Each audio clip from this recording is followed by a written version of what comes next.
الحج اشہر معلومات۔ سامعین دی قدر، حج کی 3 قسمیں ہیں۔ نمبر 1 حج افراد،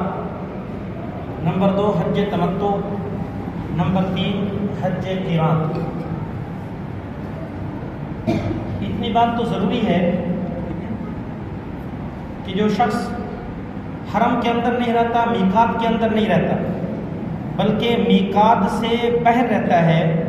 جیسے یہ ہم میقات سے باہر رہتے ہیں، کوئی بھی شخص کسی بھی غرض سے بیت اللہ کی طرف جا رہا ہے تو بغیر احرام کے وہ میقات سے آگے نہیں گزر سکتا،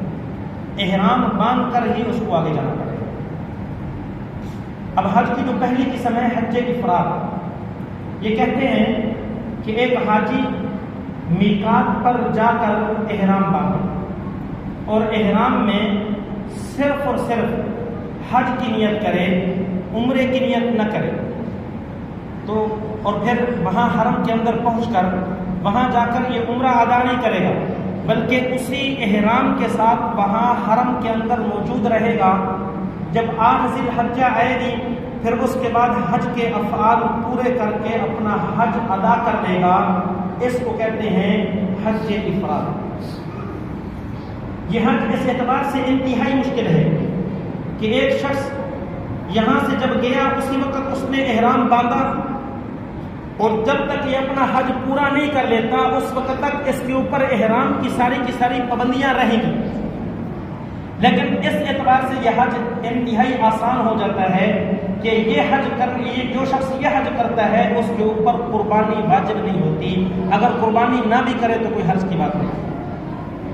اور حج کی دوسری قسم حج تمتع ہے۔ حج تمتع کہتے ہیں کہ حاجی میقات پہ پہنچ کے عمرے کی نیت سے احرام باندھے اور عمرے کی نیت سے حرم کے اندر جائے اور پہلے جا کر اپنا عمرہ ادا کرے، اور عمرہ ادا کرنے کے بعد اس کے بعد احرام سے جو ہے حلال ہو جائے، احرام اپنا کھول دے، اور اب جو ہے اس کے اوپر وہ احرام کی پابندیاں ساری کی ساری ختم ہو گئی، یہاں تک کہ اگر اس کی زوجہ محترمہ اس کے ساتھ ہے تو اس سے بھی اگر یہ نفع حاصل کرنا چاہتا ہے تو شریعت اس کو اجازت دیتی ہے، اس لیے کہ اب یہ احرام کی حالت میں نہیں۔ پھر جب 8 ذی الحجہ ہوگی پھر اس کو حج کی نیت سے حج کے لیے دوسرا احرام باندھنا پڑے گا، اور پھر اس احرام کے ساتھ یہ اپنا حج پورا کرے گا۔ یہ حج اس اعتبار سے انتہائی آسان ہے کہ ایک مرتبہ بندہ جا کر عمرہ ادا کر لیتا ہے، پھر اس کے بعد جتنے دن اس نے وہاں پہ رہنے ہیں وہاں وہ اس کے اوپر جو احرام کی پابندیاں ہیں وہ نہیں رہتی، پھر 8 ذی الحجہ سے یہ دوسرا احرام باندھتا ہے، تو یہ انتہائی آسان حج ہے، لیکن اس کے لیے قربانی کرنا لازمی اور ضروری ہوتا ہے۔ تیسری قسم حج قران ہے۔ حج قران کہتے ہیں کہ ایک شخص میقات پہ پہنچے، وہاں جا کر احرام باندھے، صرف عمرے کا نہیں،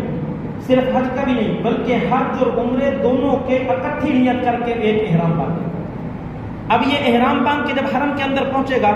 پہلے جا کر یہ اپنا عمرہ ادا کرے گا، عمرہ ادا کرنے کے باوجود بھی وہ اپنا یہ احرام نہیں کھول سکتا، احرام کی پابندیاں اس کے اوپر رہیں گی۔ اسی احرام کے ساتھ یہ شخص جو ہے بعد میں اپنا حج بھی ادا کرے گا، اس کو کہتے ہیں حج قران۔ اور یہ حج انتہائی مشکل ہے، اس لیے کہ ایک احرام کے ساتھ اس نے جا کر عمرہ بھی ادا کر لیا، لیکن اس کے باوجود اس کے اوپر عمرے جو احرام کی پابندیاں ہیں وہ لاگو ہیں، اور اسی احرام کے ساتھ اس نے پورا دوسرا ایک حج بھی جو ہے وہ ادا کرنا ہے۔ اور اس کے اندر بھی میرے بھائیوں جو قربانی کرنی ہے وہ لازمی اور ضروری ہے۔ یہ حج کی 3 قسموں میں سے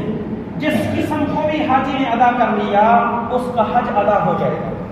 لیکن ان 3 قسموں میں سے افضل کون سا حج ہے تو اس کے بارے میں پھر علماء کا اختلاف ہو گیا۔ حضرت امام شافعی رحمۃ اللہ علیہ فرماتے ہیں کہ جو حج افراد ہے وہ سب سے افضل ہے،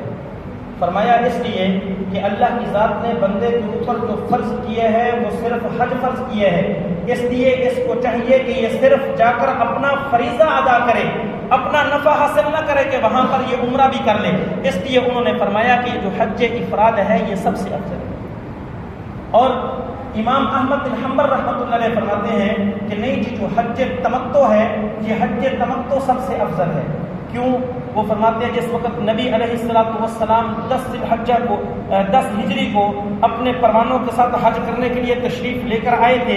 صحابہ کو میرے نبی نے حکم دیا تھا کہ تم جو ہے جن لوگوں کے ساتھ ہدی کا جانور نہیں ہے، جو اپنے ساتھ جانور لے کے نہیں آ رہے، ان کو چاہیے کہ وہ حج تمتع کی نیت کر لیں۔ تو صحابہ نے جن کے پاس جانور نہیں تھا انہوں نے حج تمتع کیا۔ وہ فرماتے ہیں نبی نے صحابہ کو حج تمتع کا حکم دیا، اس لیے وہ سب سے افضل ہے۔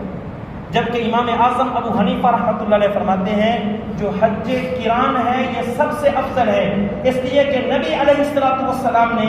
جو حج ادا کیا تھا، وہ خود جو نبی علیہ السلام نے حج ادا کیا تھا وہ حج قران ہی ادا فرمایا تھا۔ اور اس کے اندر ایک بڑا عجیب واقعہ پیش آیا، آپ ذرا توجہ فرمائیں تو جو ہے وہ بات سمجھ میں آ جائے گی۔ بڑا عجیب واقعہ پیش بھی آیا کہ نبی علیہ السلام حج کرنے کے لیے مدینہ سے تشریف لے کر آئے، 1 لاکھ صحابہ کو بھی لے کر آئے،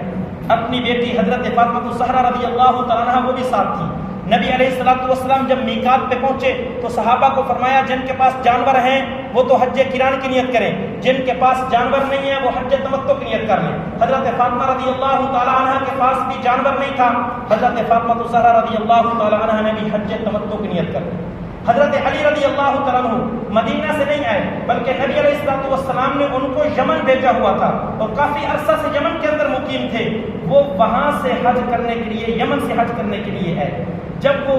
یلملم جو وہاں کا میقات ہے وہاں پر پہنچے، احرام باندھنے لگے تو سوچنے لگے کہ بھائی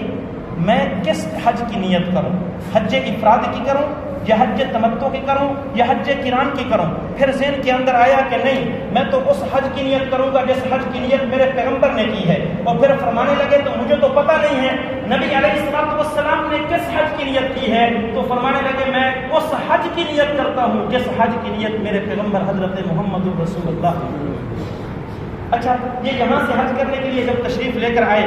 تو حضرت فاطمہ الزہرا رضی اللہ تعالیٰ عنہ چونکہ حج تمتع کر رہی تھی، انہوں نے جب عمرہ ادا کر لیا اس کے بعد وہ احرام سے پاک ہو گئی، پابندیاں ختم ہو گئیں، انہوں نے نہایا دھویا اور خوبصورت کپڑے پہن کے بیٹھ گئے۔ حضرت علی رضی اللہ تعالیٰ عنہ احرام کی حالت میں تھے، جب اپنی بیوی کو دیکھا غصے کا اظہار کیا، فرمانے لگے فاطمہ تم تو بڑی سمجھدار ہو، تمہیں پتہ نہیں ہے کہ جب خامد کچھ عرصہ بیوی سے دور ہوتا ہے اس وقت اس کے اندر جو شہوت ہے وہ جوش مار رہی ہوتی ہے، اور تم یہاں پر بن اور سنور کے بیٹھ گئی ہو۔ میرے حضرت فاطمہ الزہرا فرمانے لگی اے میرے سر کے تاج مجھے غصے نہ ہوئیے، میرے ابا نے مجھے ایسے ہی حکم دیا ہے۔ حضرت علی رضی اللہ عنہ وہاں سے چلے، پیغمبر علیہ السلام کے پاس پہنچے اور جا کر حضرت فاطمہ الزہرا رضی اللہ عنہ کی شکایت کر میرے نبی نے فرمایا اے میرے بیٹے غصے کی بات نہیں ہے، پہلے آپ مجھے یہ بتاؤ کہ آپ نے کس حج کی نیت کی ہے؟ حضرت علی فرمانے لگے میں نے تو وہ اس حج کی نیت کی ہے جس حج کی نیت آپ نے کی ہے۔ میرے نبی نے فرمایا میں نے تو پھر حج قران کی نیت کی ہے، اور یہ غلطی جو ہے وہ آپ کی ہے، آپ نے حج قران کی نیت کی ہے۔ اگر آپ نے حج تمتع کی نیت کی ہوتی تو آپ کی جو بیوی ہے زوجہ محترمہ ہے، جس طرح وہ احرام سے حلال ہو گئی ہیں، تم بھی عمرہ ادا کر کے احرام کی پابندیوں سے پاک ہو جاتے۔ جب تم نے حج قران کی نیت کی ہے تو اب تمہیں عمرہ بھی کرنا پڑے گا، اسی احرام سے پھر حج بھی ادا کرنا پڑے گا۔ لیکن میرے نبی نے ان سے ایک اور سوال کیا کہ آپ بتاؤ اپنے ساتھ جانور لے کر آئے ہو کہ نہیں لے کر آئے؟ اس لیے کہ بعض علماء نے یہ کہا ہے کہ حج قران کرنے والے کو اپنے گھر سے جانور ساتھ لانا ضروری ہے۔ تو حضرت علی فرمانے لگے اللہ کے رسول میں صرف اپنا جانور ہی نہیں پیغمبر میں تو آپ کا جانور بھی ساتھ لے کر آیا۔ تو میرے نبی نے فرمایا کہ ٹھیک ہے پھر آپ حج قران کر سکتے ہیں، حج قران ادا کریں۔ اس لیے امام اعظم ابو حنیفہ رحمۃ اللہ علیہ فرماتے ہیں حج قران کے لیے افضل تو یہی ہے کہ بندہ اپنے گھر سے جانور ساتھ لے کر جائے، لیکن اگر ساتھ لے کر نہیں بھی جا سکتا، وہاں جانور موجود ہے وہاں ذبح کر لیتا ہے، پھر بھی اس کے لیے حج قران کرنے کی اجازت ہے۔ جیسا کہ نبی علیہ السلام خود اپنے ساتھ جانور لے کر نہیں آئے تھے، لیکن میرے نبی کے چہیتا صحابی، بلکہ میں یوں کہوں کہ میرے نبی کے بیٹے، میرے نبی کے داماد حضرت علی المرتضیٰ رضی اللہ تعالیٰ عنہ اپنے والد مکرم یا اپنے نبی مکرم کے لیے جانور ساتھ لے کر آئے تھے، اور وہ جانور ذبح ہوا تھا اور نبی علیہ السلام نے حج قران کیا ہے۔ دعا ہے خدا کی ذات مجھے اور آپ کو اپنے گھر کی بارہا مرتبہ نصیب فرمائے۔ وما علینا الا البلاغ۔